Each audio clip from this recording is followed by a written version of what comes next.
Nous sommes dans un monde de fous et dans un monde qui véritablement, comment dirais-je, organise de manière évidente, comment on pourrait dire, le génocide du monde blanc européen, c'est évident.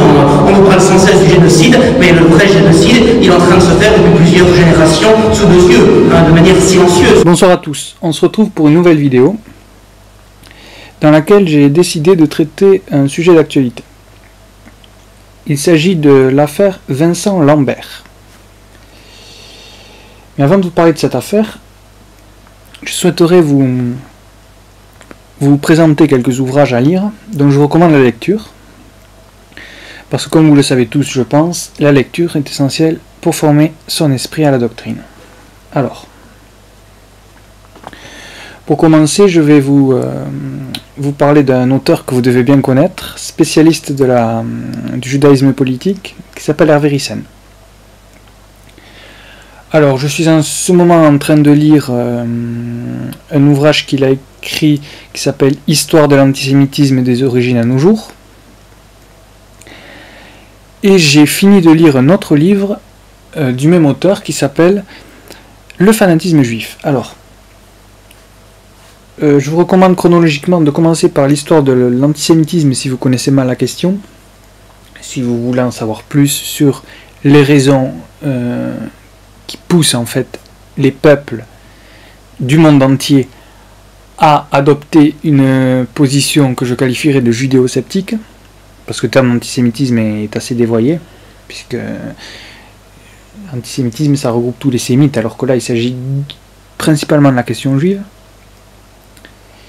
Et dans une seconde partie, je vous recommande de lire Le fanatisme juif, où là il y a une grande partie qui concerne l'idéologie mondialiste et qui parle notamment de son application à travers le marxisme-léninisme et l'utopie égalitaire.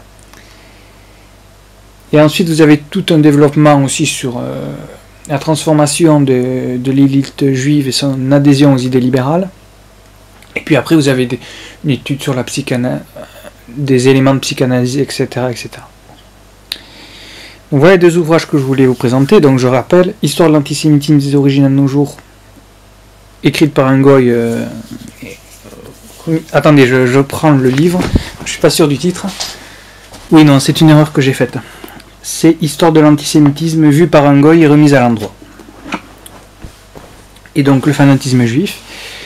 Et je vous recommande également un livre, non pas que j'ai beaucoup de sympathie pour le personnage en tant qu'homme politique, parce que je considère qu'il a fait beaucoup d'erreurs, voire qu'il a desservi le nationalisme à un certain moment. Il s'agit de celui qu'on appelle le menhir, c'est donc Jean-Marie Le Pen, qui vient de publier ses mémoires qui font un grand succès. Mais j'ai lu déjà quelques chapitres, et je vous recommande la lecture pour que vous voyez vraiment qu'est-ce que c'est qu'un Français.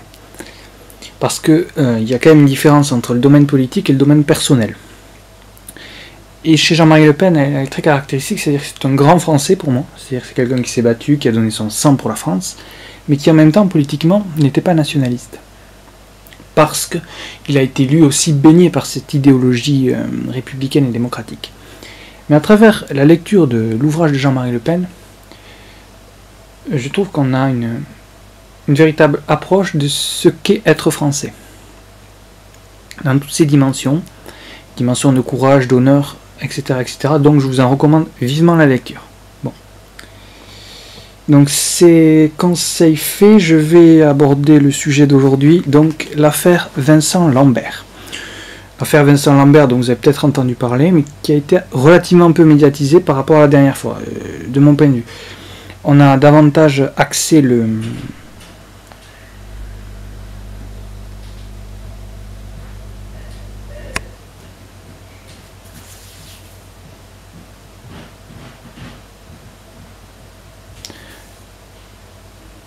On a davantage parlé de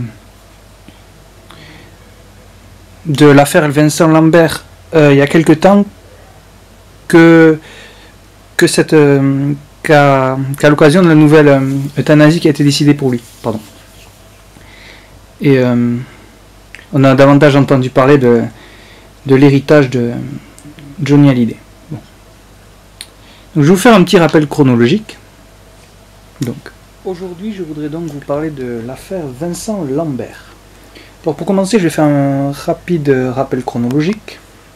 Donc, le 29 septembre 2008, Vincent Lambert subit un accident de voiture qui le rend tétraplégique dans un état de possi relationnel. Et donc, pour lui commence donc un calvaire, puisque le 10 avril 2013, sa femme, Rachel, et l'équipe médicale décident de tuer Vincent Lambert. Et il subira donc une déshydratation et une dénutrition pendant 31 jours. Pendant 31 jours. Le 11 janvier 2014, on refait une tentative d'assassinat de Vincent Lambert qui est menée par un certain docteur Carigé et qui est annulée par le tribunal le 16 janvier 2014. Ce qui conduit, et fin janvier 2014, il y a la famille de... Non, Rachel Lambert, pardon, qui appelle Marisol Touraine, MST pour les intimes, pour demander un recours et faire en sorte que Vincent Lambert soit assassiné. Ce qui est quand même assez étrange, c'est que Marisol Touraine va apporter un soutien téléphonique à Rachel et à un autre membre de sa famille. De toute façon, je vous mettrai le lien de la chronologie. Je vous mettrai le lien de la chronologie dans la description de cette vidéo. Donc là, on est quand même. Là, on voit qu'il y a. Quand les pouvoirs publics veulent agir, ils peuvent. Et le 5 juin 2015, la CEDH, donc c'est la Cour européenne des droits de l'homme, confirme l'arrêt de l'alimentation et de l'hydratation de Vincent Lambert. Voilà. Et le 23 juillet 2015, les médecins s'y refusent. Donc, ils refusent et puis il y a une nouvelle procédure. Et là, aujourd'hui, on retente une nouvelle tentative d'euthanasie de Vincent Lambert. Et on a décidé une nouvelle fois d'arrêter les soins. Donc voilà un peu le topo de cette affaire. Je rappelle donc que Vincent Lambert est simplement un polyhandicapé, hein, comme on peut en trouver des centaines de milliers en France. Mais ce cas est très emblématique. Bon. On est dans une société qui, d'un côté, dans notre République, est toujours à défendre le droit des minorités, soi-disant le droit des plus faibles. Les juifs, les halogènes, les déviants sexuels, etc., etc. Et en même temps qu'elle a cette apparence d'humanisme, si j'ose dire, une réalité tout autre se cache derrière elle. Mais, bon, je reviendrai sur ça plus tard, mais il y a une notion qui est très importante et que vous devez comprendre. Beaucoup de gens, parmi d'ailleurs les gens de droite, qui s'opposent de manière générale et systématique au régime, croient, et je crois que c'est fondamentalement une erreur, que tout ce que l'on peut voir aujourd'hui, de débauche, de meurtre, d'invasion, ne dépend pas fondamentalement des valeurs de la République. Même, ça, comme on a pu le voir d'ailleurs durant la Manif pour tous, ces valeurs s'opposeraient aux droits de l'homme. La réalité est tout autre. Il y a une continuité et une logique historique dans les phénomènes que nous connaissons. Une logique philosophique. Quelle est-elle? Alors, elle ne remonte pas à 1789. Elle remonte à avant, au moins à l'époque de l'humanisme, c'est-à-dire de l'anthropocentrisme. Mais, je dirais que les droits de l'homme, la déclaration des droits de l'homme et du citoyen, qui est une déclaration maçonnique, comme avoué par les francs-maçons eux-mêmes, donc c'est pas quelque chose que j'ai inventé hier, une déclaration maçonnique. Bon. Cette déclaration maçonnique, définie dans son article 4, définit la liberté dans son article 4 comme étant quelque chose qui dépend fondamentalement de la liberté des autres. Donc, nous ne dépendons plus d'aucun ordre. J'en avais d'ailleurs parlé un peu dans ma vidéo sur Simone Veil. C'est-à-dire que nous sommes, au fond, tous autant libres que l'on veut. Du moment que ça ne va pas gêner notre voisin. Donc on est libre de faire ce qu'on veut. Donc on est dans un désordre organisé, si j'ose dire. Donc quel va être l'objectif majeur des gens? Ça va être de réduire la liberté des autres pour augmenter la leur. C'est le phénomène de lutte des classes, porté par le marxisme et le léninisme. D'ailleurs, vous verrez que très peu de marxistes-léninistes s'opposent aux droits de l'homme. Pourtant, par ce biais-là, la lutte des classes peut s'exprimer.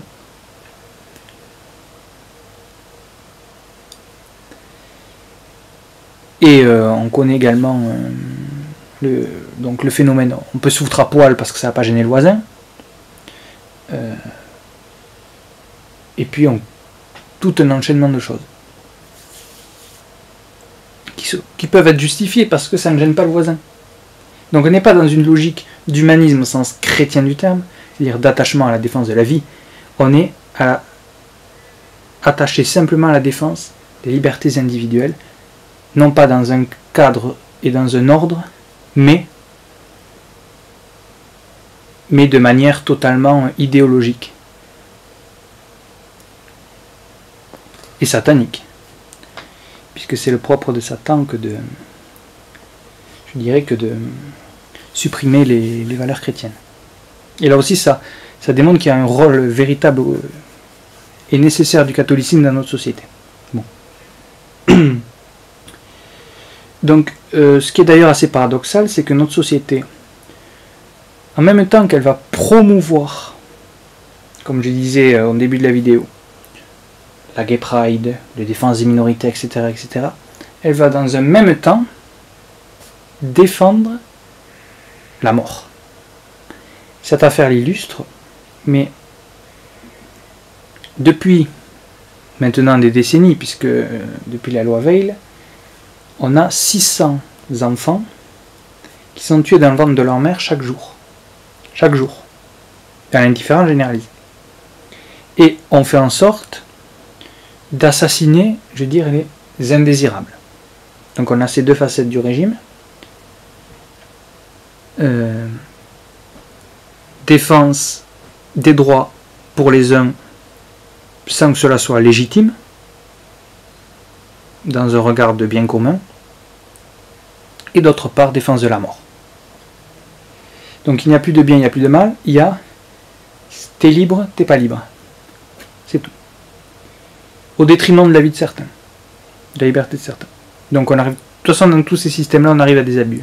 Parce que dès que vous partez d'un système idéologique, vous arrivez de facto à des abus. À des abus. Mais qui se justifie par une logique philosophique. Ils ne naissent pas de je ne sais quoi. Il y a une logique derrière tout ça. Une logique qu'il faut étudier, qu'il faut comprendre. Et donc en même temps qu'on fait ces deux axes, il y a tous les criminels, les pédocriminels, les violeurs d'enfants, toute la lie de la société, les traîtres, comme Bernard-Henri Lévy, des gens comme ça, qui ont mené à des guerres parfois, à des millions de morts, des millions de morts, des milliers de morts, à travers le monde, ne sont pas inquiétés. Et la peine de mort ne s'applique pas pour eux. Voilà quelle est notre république maçonnique. Deux poids, deux mesures, comme on dit. Deux poids, deux mesures. Et donc, cette affaire Vincent Lambert n'est qu'une illustration de plus de ce que nous connaissons. Et si nous n'y prêtons pas garde, cette société va conduire naturellement à une destruction totale de toutes les valeurs et de tous les principes. Quels sont les moyens d'action? Parce que vous allez me dire, c'est bien joli de faire un constat, mais il faut un moyen d'action. Tout d'abord, c'est essentiel pour moi, c'est faire un travail sur soi, être conscient des problèmes, se former intellectuellement. Donc, connaître sa doctrine, connaître ses ennemis, ceux qui tentent de la détruire, de nous détruire, et l'application de la doctrine, de façon à ne pas rester dans un monde où on se dit on va faire ceci, cela, alors que ce n'est pas réalisable. Toujours ramener votre doctrine au réel. Et ça évite de créer des idéologies mortifères, comme l'idéologie maçonnique. Ensuite, il y a un travail personnel et psychologique à faire sur soi. De propagande. Alors, pour faire la propagande, il faut la faire de manière intelligente. Je vois certaines personnes être dans une approche de méprisable et méprisante et hautaine vis-à-vis des autres. Ne le faites pas. Vous devez comprendre le paradigme de l'adversaire et essayer de lui démontrer que son paradigme est en lui-même contradictoire, voire criminel. Et c'est comme ça que vous pourrez convaincre l'adversaire, par la discussion, par le développement. Bon. Et vous-même, vous devez essayer d'être ce que vous prétendez défendre. C'est-à-dire défendre un certain nombre de valeurs et de principes. L'honneur, la fidélité à des idées, et la défense du bien, du beau et du juste. Et dans votre attitude personnelle, dans les actions que vous allez mener, ce que vous allez faire chez vous, les rapports aux autres, essayez toujours de ramener à ça. Déjà, vous vous rendrez compte qu'au final, vous serez plus heureux, parce que on ne peut accéder au bien que par le bonheur, du moins c'est mon hypothèse. Et surtout, n'essayez pas de vous renfermer sur vous-même. C'est important. Donc, et pour ça, essayez de voir, en même temps que vous faites cette propagande dont je parlais tout à l'heure, vis-à-vis des autres, essayez de créer du réseau. C'est pas tant des communautés qui s'ouvrent en la France, parce que si vous regardez comment fonctionnent nos ennemis, ils ne fonctionnent pas de manière communautaire, en réalité. Sauf une certaine petite communauté, mais globalement, par exemple, la franc-maçonnerie